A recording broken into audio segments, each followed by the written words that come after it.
to the Unitarian Universalist Congregation of the Swannanoa Valley. My name is Sally Smith, and I'm a member of the Board of Trustees. We are a welcoming congregation open to spiritual seekers of all races, cultures, ethnic backgrounds, religious backgrounds, and even those with no religious background at all. We love old people, young people, and everyone in between. We also love people with gray hair, purple hair, and even no hair at all. So whoever you are, you're welcome to join us in our belief that we don't have to think alike to love alike. If you are interested in learning more about us, I will point you to our mission statement that's on the cover of the order of service, and also to the 8 principles that guide us, which are on the inside of your order of service. We have a tradition here of introducing people who are new to the church or who have been here just a few times or who are coming back after a period of time. And we'd love you to stand up, introduce yourself, and tell us where you're from, if you could feel comfortable doing so. Is there anybody on the left side that is interested in standing and introducing themselves? Nobody today? Okay. How about on this side over here? Is there anyone over there who's new and wants to introduce themselves? Oh, come on. Is there anybody who's old and wants to introduce themselves? Okay, I guess we're not going to have anybody today, which is fine. If you, for whatever reason, don't feel comfortable getting up and you would like to learn more about the church, go ahead and look in the back of your pew or in your hymnal, and there may be a white card in there, and you can fill that out and drop it in the collection plate or leave it out on the table in the foyer there. And we will get in touch with you according to whatever preferences you fill out on the card. Okay, I will ask you now to silence your cell phones, and we will have our service begin.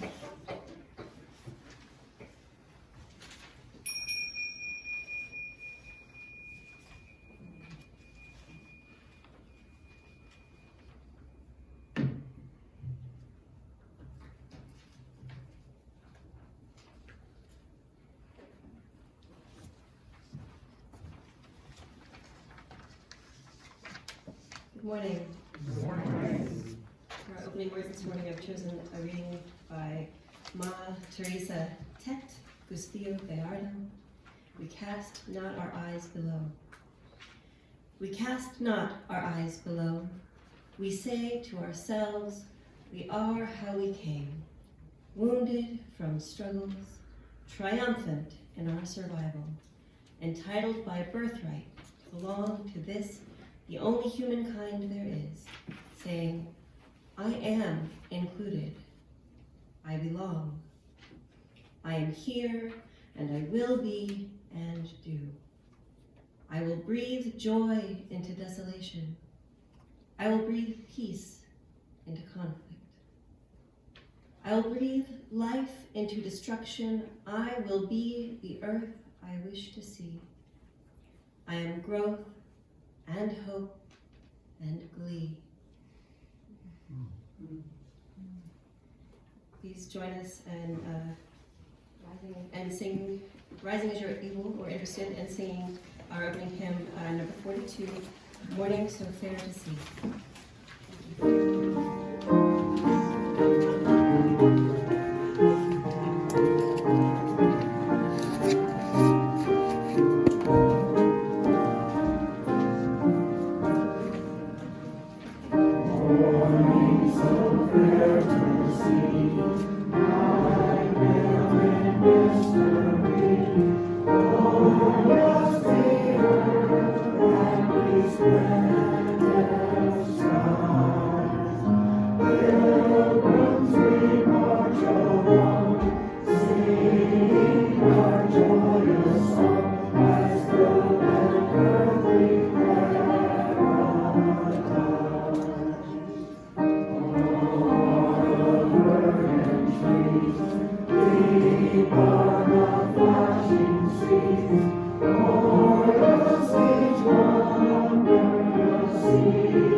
Please be seated.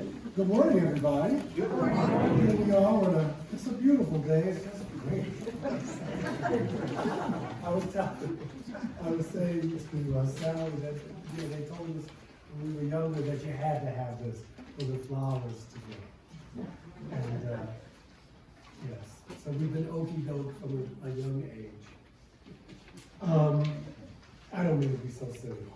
We do need it, but we're spraying. Come on. Anyway, forgive my little rant. Let us start with the reading 721, and let us read that responsibly. They are still with us. In the struggles we choose for ourselves, and in the ways we move forward in our lives and bring our world forward with us. It is right to remember the names of those who gave us strength in this choice of living. It is right to name our lives well lived. We share a history with those lives. We belong to the same motion. They too were strengthened by what had gone before. They too were drawn on by the vision of what might come to be. Those who lived before us, who struggled for justice and suffered injustice before us, have not melted into the dust and have not disappeared. They are with us still. The lives they lived hold us steady. Their words remind us and call us back to ourselves. Their courage and love evoke our own. I'm saying that again. We, the living, and those who have memories, carry with them with us. We are their voices, their hands, and their hearts. We take them with us, and with them choose the deeper path of living. Let us name those who lend strength in our life. I'm taking vitamin B. It will work. It's supposed to be good for memory. B12. Yes. And hair. And hair. Thank you. Thank you. So anyway, it's good to see you all this morning. And we're finishing up February. Boy, the time is going really quickly. So in that way, my memory's not that bad because I still remember Christmas Eve. But it's the other ones that I'm having a problem with. So anyway, be that as it may, we have a beautiful service for you today. And Linda, carry on.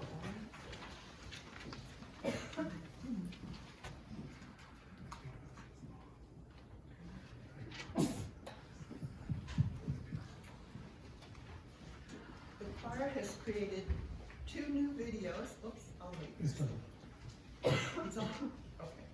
Which both come from the shape note tradition known as Southern Harmony. I chose these. Oops. Everybody hear the first part? Okay. The choir has created 2 new videos for February, which both come from the shape note tradition known as Southern Harmony. I chose these songs for their healing qualities with regard to Michael's topic of COVID. Our first is The Lone Wild Bird, with photographs contributed by the choir.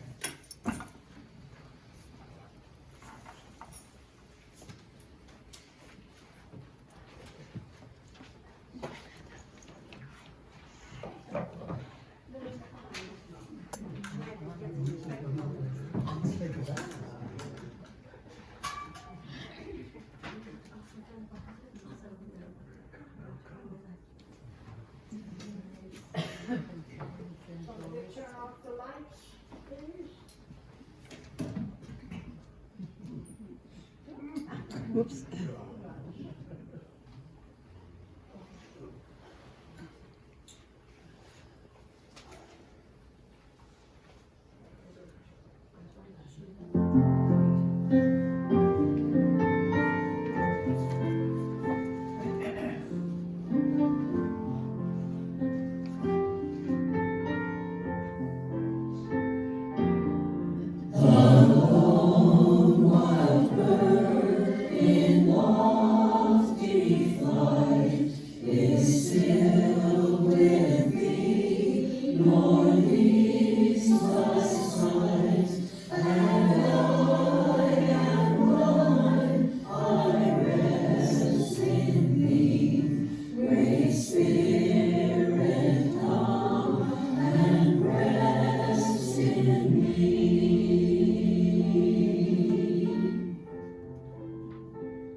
Thank you. All right. That was beautiful. So, this is the time in the service when we invite you to come and share a joy, a concern to solve, and Diana will do the honors, and the mic is there.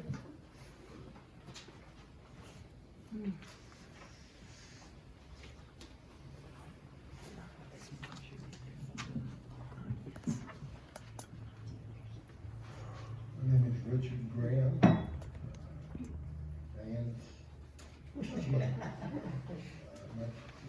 Grant, I don't know.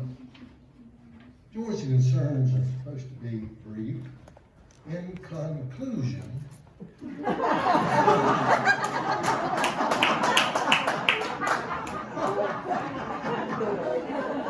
I've got to say is not going to make everyone happy, but Dan and I can go just about anywhere in Black Mountain without wearing a mask.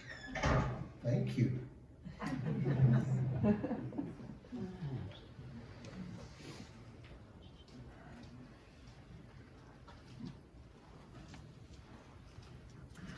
Good morning, I'm Maggie Moon. I have three joys today.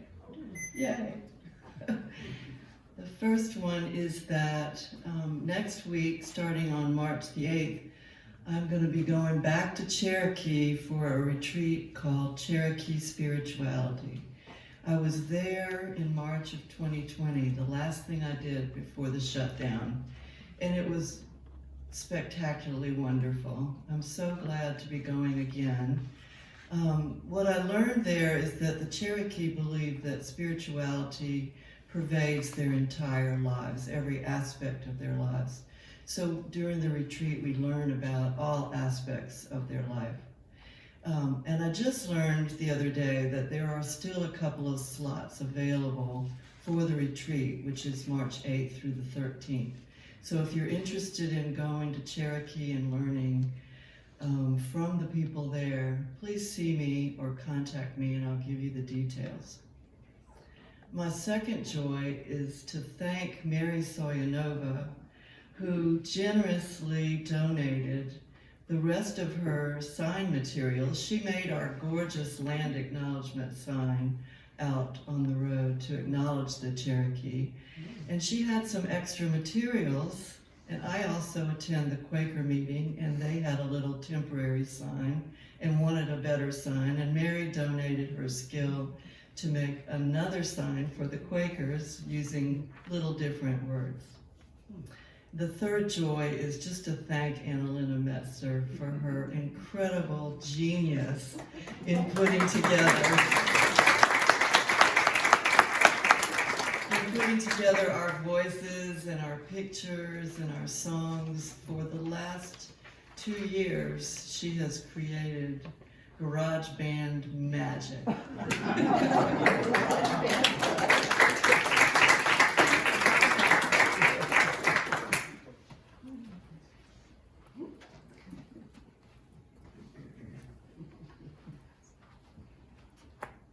Good morning.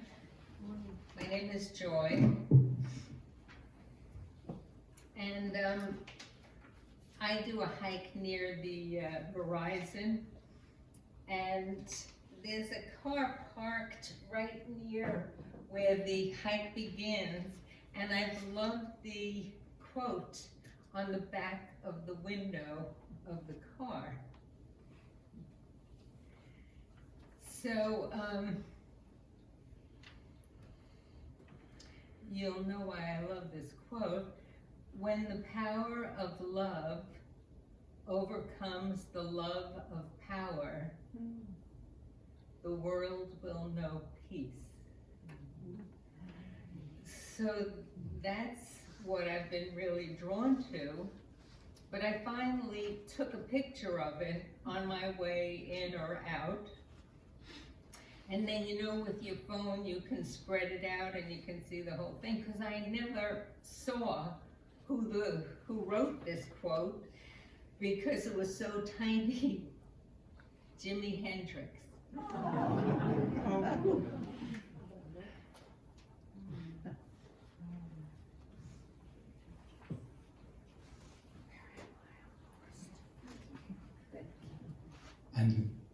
I'm Andy Reid, one of those people who Sally would refer to as with no hair, but mine actually is just descended. I know a week or so ago. Pardon? It descended because you're deeper now. Oh, that's it. A week or so ago, I shared the joy that my friend Tracy is now recovered from her bout with COVID. She is now saying farewell to her brother, who is in hospice and is probably going to go within a week or two. He has multiple system failures. So just because Tracy is such a good friend and someone who has looked after me and I got to look after her, I'd love it if everyone here would keep her in your heart. The other thing I would like to share is neither a joy nor a concern, but a thing. My neighbors, Gloria and Paul, called me the other day and said, we were gifted with something that's way too much for us.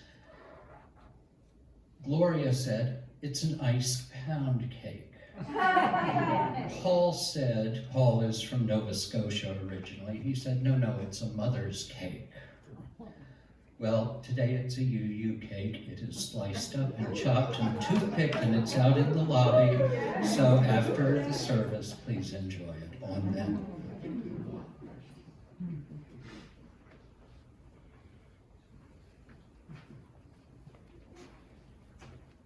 Hi, I'm Sally. My first joy is that you people like to eat and like to bring food for others. My second joy is that my parents have been here for about 3 weeks and got about a week to go before they go back to Michigan and what all that entails weather-wise. But it's been a joy to have them here. My other joy is that I have a second chance to read something that I was supposed to read at the welcome, but I didn't. And Maggie reminded me when she mentioned Cherokee and the land acknowledgement sign. I'm just going to read. This is something that we like to acknowledge at every service. UUCSB acknowledges with respect that the land we are on today is the ancestral home of the Cherokee and of other indigenous people. The Cherokee, through stewardship, understanding, and conservation, survived and thrive in this land. We acknowledge their enduring connection to their homeland.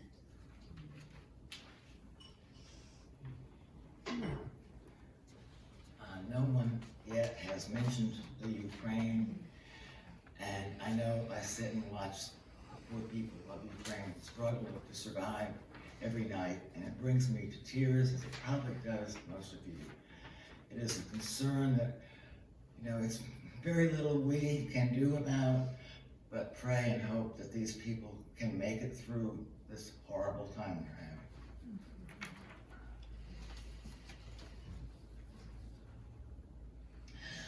having. I'm Mary Soyanova, and I would like to share my joy with you. One is I'm a mother and a grandmother. Does that mean I get 2 pieces of cake? I brought the pussy willows and the flowering quince because I saw them growing beside the road. And to me, that's a sign that spring is just about here.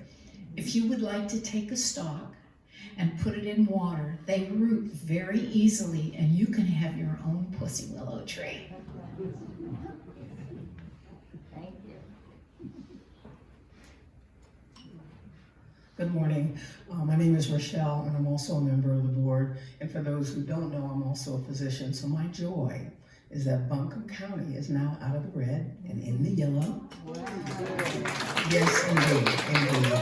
Yes, you've probably noticed around town fewer and fewer masks are going on because the mandates have been dropping, but people have been gracious enough, it seems like, to respond to shop owners who still want to have the mask. But I'm thinking probably in the next couple of weeks, we're going to be in a space where maybe we can see each other's faces again. So that's my joy.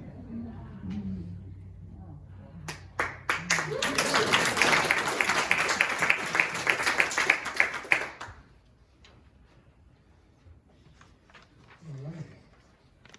So, for those of you, or any of you who decided not to come up and share, just know that we keep you in our hearts and in our minds, and I thank you, Diane.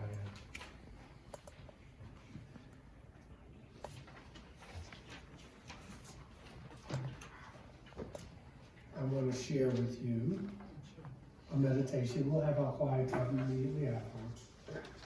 This is called For the Ambivalent Blessing. So I invite you to center yourselves as you see fit. And here we go. For the unabashed blessings of life, we are grateful. We would give thanks for life's ambivalent blessings, for the blessings of middle age aches and pains, we give thanks. They remind us of healthier times past and the wisdom of endurance.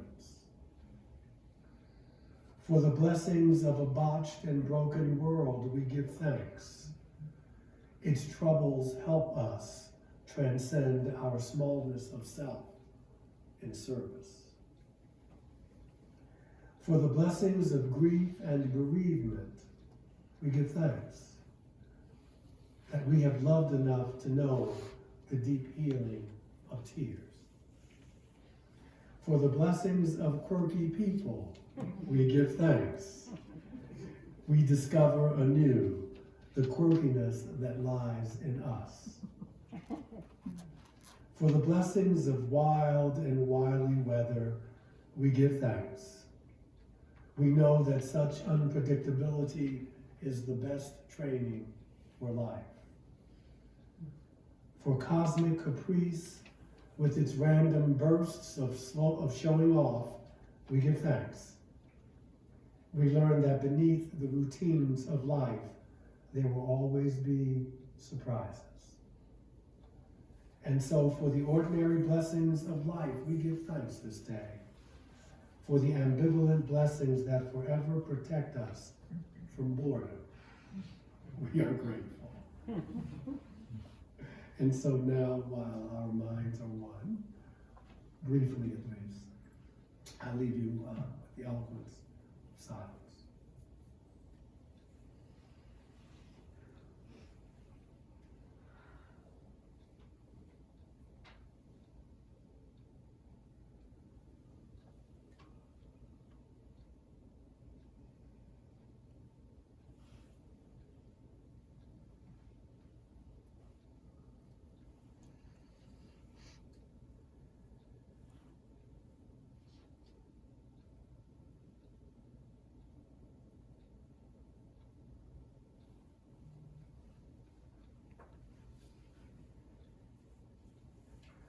And so it is. And before our next election, it's time to collect this morning's offering. So I thank you in advance for your generosity.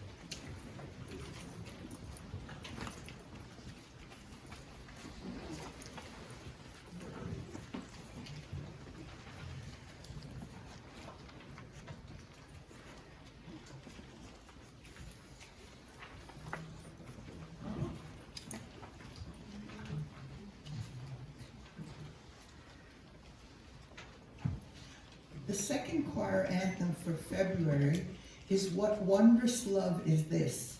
A shape note tune with new words by Connie Campbell Hart.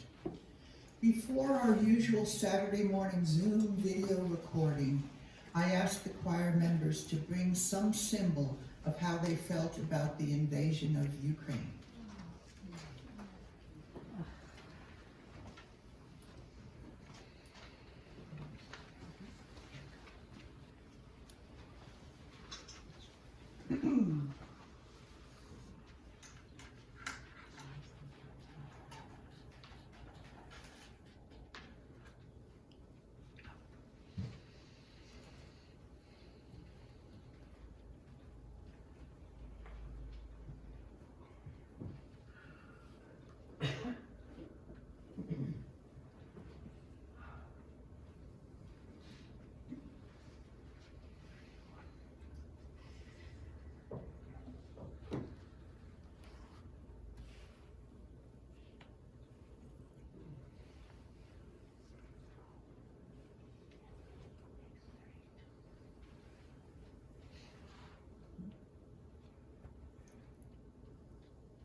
I just wanted you to be awake for the sermon. Okay. That was wonderful. And thank you. Oh, I forgot. See, I'm forgetting the curse. So, let's put that there. Okay. I hope you can use some of this wisdom from Marcus Aurelius. And some of you will maybe think it's too cold-hearted, but you know, you can use it fine, not to worry. Many of us have seen or experienced ourselves what a pandemic can do to a society, both mentally, or psychologically, physically, and emotionally. And so this morning, what I want to do, I want to focus on how we can learn from our past as a species, from those who have lived in calamitous times and survived to tell the tale, and perhaps with a little luck, but also with a great deal of a balanced and realistic perspective. The book of Revelation talks about an end-time scenario where the world suffers from infectious diseases, wars and rumors of wars, divisions in empires, social oppression, and finally the downfall of an empire. Now, probably some of this sounds vaguely familiar to you. Many would argue that John the Revelator was prophesying about the times that we live in today, but we don't know. Scholars are still trying to work that one out, but what is for sure is that this is not the first time that a scenario was viewed or labeled apocalyptic. So nevertheless, rather than finding dread in such a situation, I want to suggest that perhaps a Buddhist or a Stoic approach, you know, from that perspective, there's room, it's not the only perspective, but there is room to grow and an opportunity to be had in such a time of crisis. I forget which symbol it is, but in Chinese, the same character for chaos is opportunity. During the height of the Roman Empire, one such crisis was the Antonine Plague. During the last 14 years of his life, Roman Emperor Marcus Aurelius Antonius faced one of the worst plagues in European history. And so the plague was named after him and was most likely caused by a strain of the smallpox virus. You know, there were obviously other Stoics. Seneca was a Stoic, the Roman slave and Stoic philosopher Epictetus, who greatly influenced Marcus Aurelius. So they had this kind of outlook on life. Aurelius was labeled, there were 5 of them, I don't remember the 5 names, but they were the 5 good Roman emperors. And he ruled from 161 to 180 CE. Aurelius died March 17th, 180 CE. He was regarded as the last good emperor. He was famous for governing Rome during its glory days of the Pax Romana. And so he was a profound philosopher, and he had the time, because to be an intellectual and a philosopher, you need to have what? You need to have time to think. And he wrote a journal, and he put down his thoughts in the journal, and the journal is called the Meditations. One of the pithy yet profound pieces of wisdom from this work is something we can apply today. He wrote that the impediment to action advances action.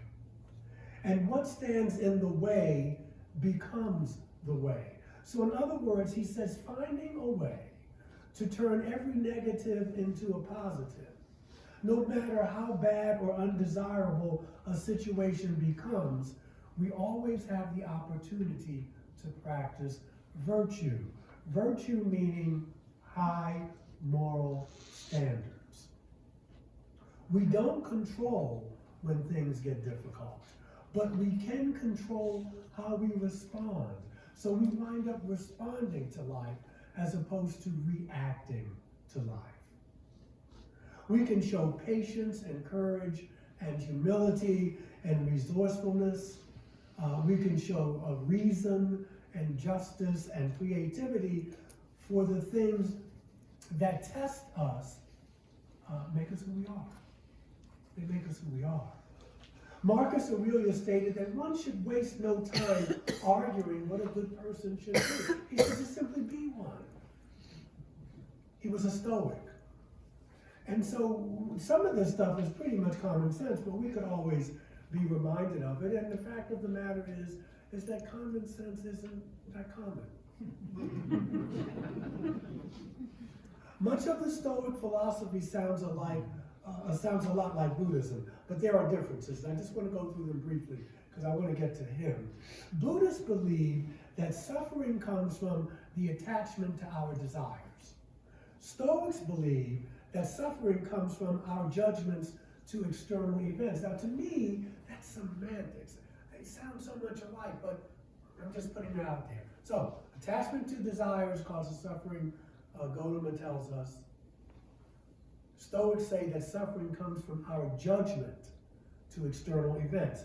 A Buddhist eliminates by detaching from his or her desires.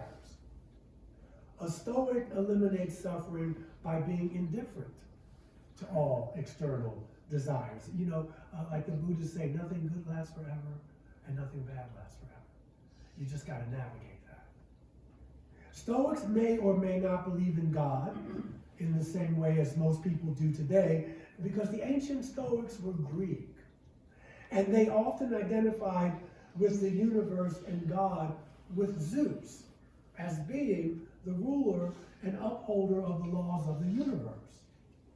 The Stoic God is not a transcendent, omniscient being standing outside of nature, but rather immanent in everything, in nature.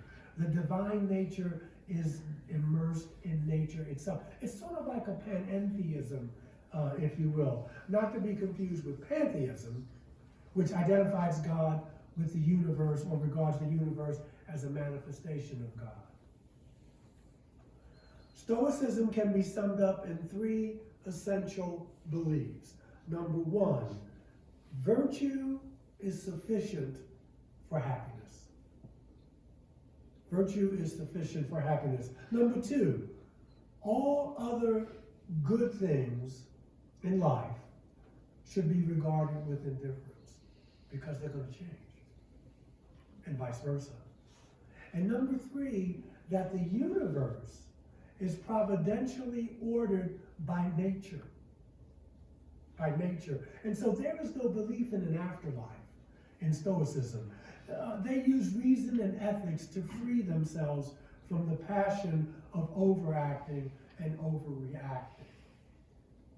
Stoicism and Buddhism are two remarkably similar philosophies that you can now see. They seem to have been created independently of each other, but it's hard to say because, you know, they only existed thousands of miles apart. Buddhism was founded in present-day Nepal around 500 BCE, and Stoicism was discovered in Athens, began in Athens in 300 BCE. And they both advocate, and this is crucial, seeking happiness from within, from internal sources, so that the ups and downs of life, the peaks and valleys, the slings and arrows of outrageous fortune will not enslave you. Philosopher Nassim Taleb once, he wrote on the similarities between the two. And he says a Stoic is a Buddhist with attitude. Stoicism derives insight from a focus on rationality and logic, and Buddhism has more of a focus on providing insight and pure awareness. I don't know the difference between the two, but there it is. Study it on your own if you're interested. We don't have the time right now. So back to Aurelius and the events of his day and how he coped in a pandemic. The Antonine Plague swept through Rome and its provinces in the 2nd century CE, and it killed about 5 million people. It may have been the cause of Aurelius's death as well. It is said that the Roman legions on their military expeditions brought the virus back unknowingly. Yet from 166 CE to 180 CE, repeated outbreaks occurred all over the then known world. He was not a stereotypical Roman emperor. He wasn't, and that is to say, he wasn't sadistic or hedonistic or a warrior king. He was a philosopher king. And he ruled during an age of peace and stability called the Pax Romana. Now, that doesn't mean they weren't at war with folk, but it wasn't great upheavals at the time. And so he navigated the empire. And during this time, as I said, he had the time, he wrote the Meditations, which began as a journal of his reflections. And they come down as a source to us. People still use this wisdom today. So maybe you can see Stoicism as a tool that can assist you in managing your thoughts and actions during unpredictable times. Stoicism, in my view, can teach us how to live a good life and how to be content during tough times, and how to focus our thoughts and actions on the things in life that we can control. That is the key. And not wasting time and energy on the things we can't. And of course, after he died, Aurelius, Stoicism kind of went out of favor, but it's back with us today. It teaches us how to keep a calm and rational mind despite what is happening around us. In today's world filled with wars and rumors of wars and social unrest and uncertainty, mass unemployment, financial instability, it just may resonate with you. So I want to share with you some quotes from Aurelius's book that help us not only survive, but to thrive during the times that we live in. He says, you have power over your mind, not outside events. And you know, probably back in the 80s and 90s, people would call this New Age thinking. But this is the wisdom of our that we're rediscovering. That when you realize that you have power over your mind and not the events outside, you will find strength. A Stoic would say that there are just two categories in life of events, those you can control and those you can't. And so you would be well served to focus on what you can. So a Stoic would not become too frustrated with things that are out of his or her control. Things such as school layoffs, things such as business restrictions or school closings. What good would it be to become angry? Now, they're not saying don't feel. They're not saying don't even try to do anything. They're just saying that there's some things you don't have control over. There's nothing you can do. The past is over. The future has not happened yet. But you're creating your future by what you do in the present. And so set a goal and work for it. Do not indulge in dreams of having what you don't have, but reckon with the blessings you do possess. And remember how you would crave for them if you didn't possess them. In other words, don't let the things you don't have make you forget the things you do. In our time of vacations and flights being canceled and our favorite restaurants being closed, you know, first world kind of stuff, airlines closing, it's difficult not to be upset and annoyed with these circumstances. Never let the future disturb you. You will meet it, if you must, with the same weapons of reason which today arm you in the present. And here's one.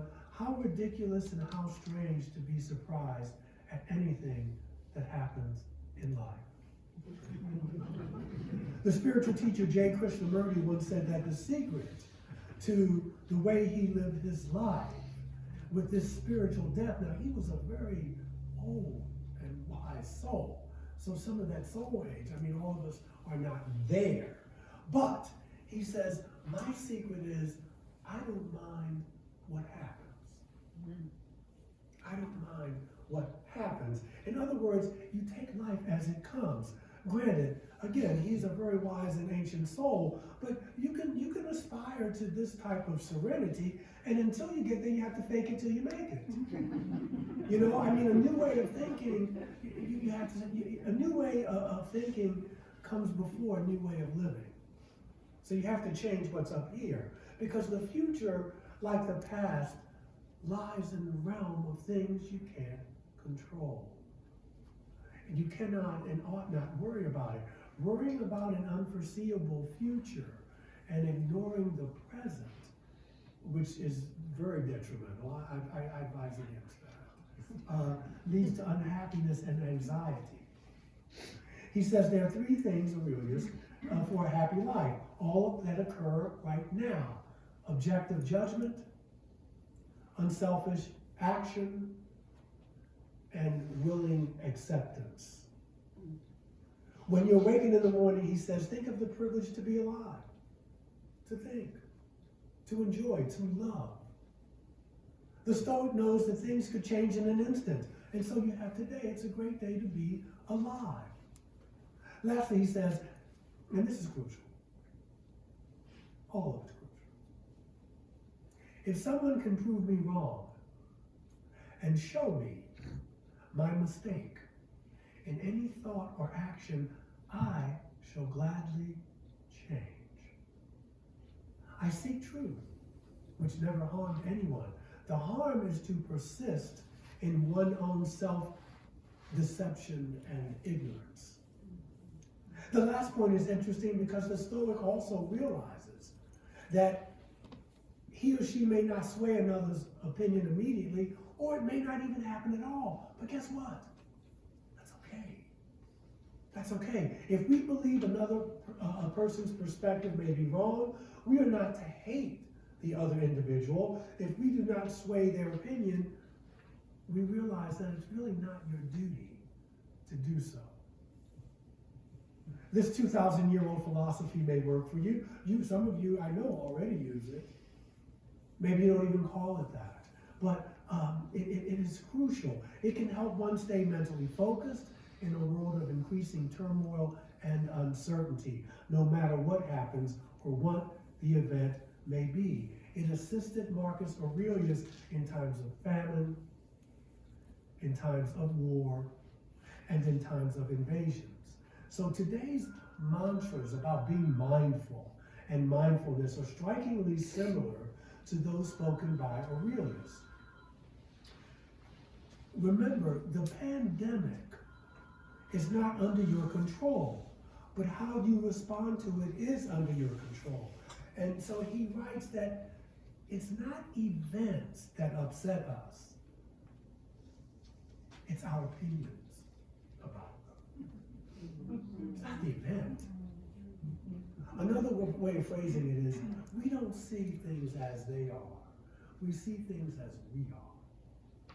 This is one of the basic psychological principles of Stoicism. It is also the basic premise of cognitive behavioral therapy. Did you know that? CBT. The pioneers of CBT, Albert Ellis and Aaron Beck, both describe Stoicism as the philosophical inspiration for their approach. It's not that the virus makes us afraid. It's our opinions about it. It's not the virus. Nor is it the inconsiderate action of others.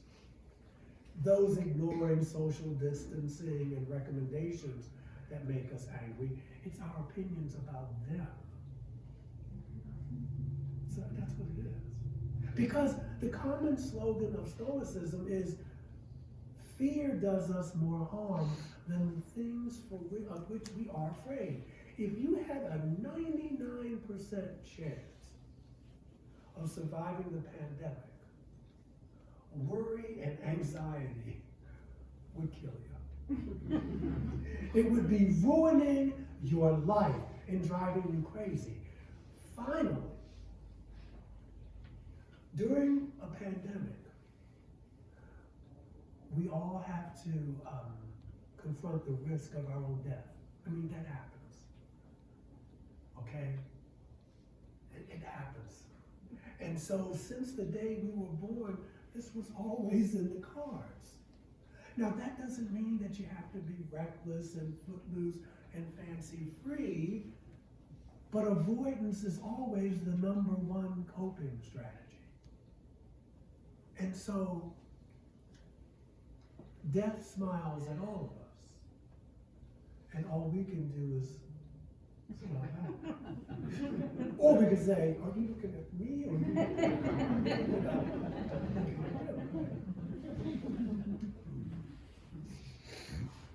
Even on his deathbed, he told his friends and family that he wasn't afraid. He said, death is a natural part of life. Shakespeare reminds us of this in Julius Caesar. Cowards die many times before their death. The valiant never tasted death but once.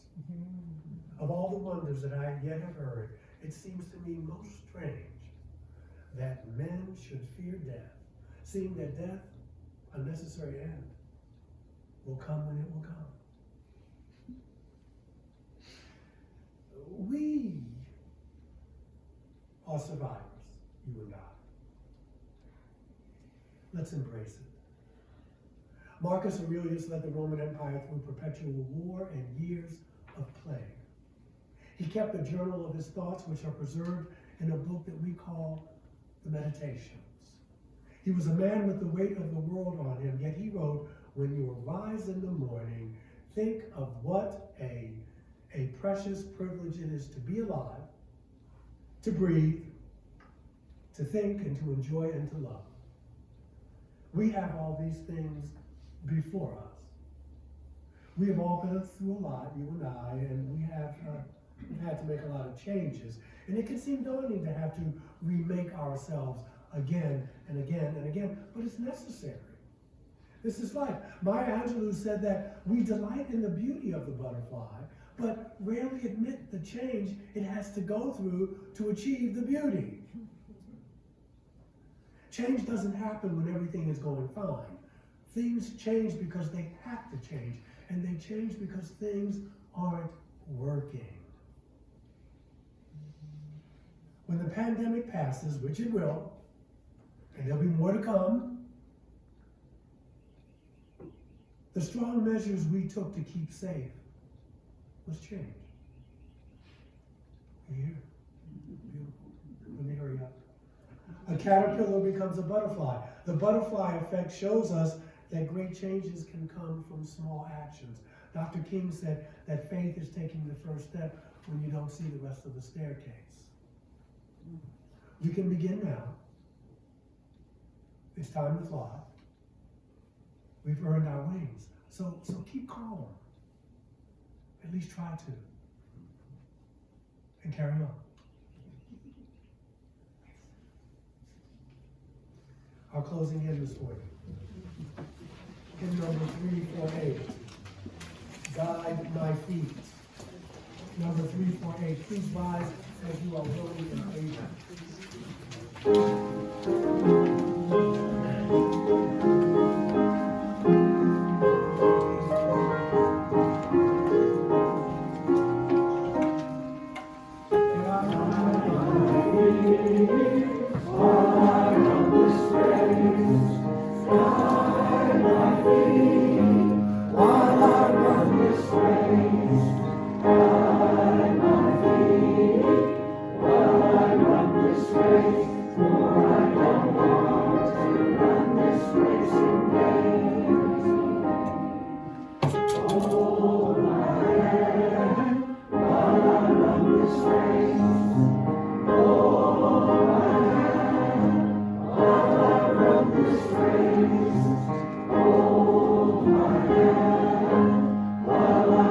This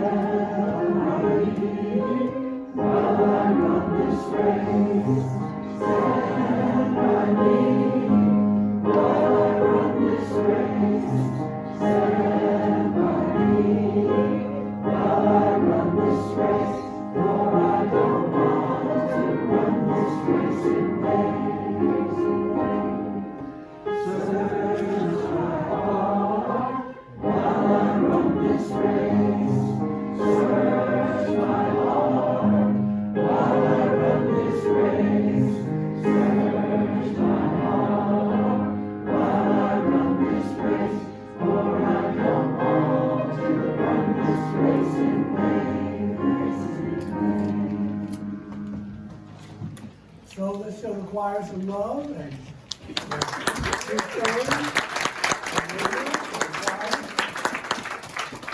to walk purposely in the light that truth sheds, steadily in the openness justice creates, and compassionately in the warmth love radiates, shall surely advance us to the goal and to the people we say we want to be.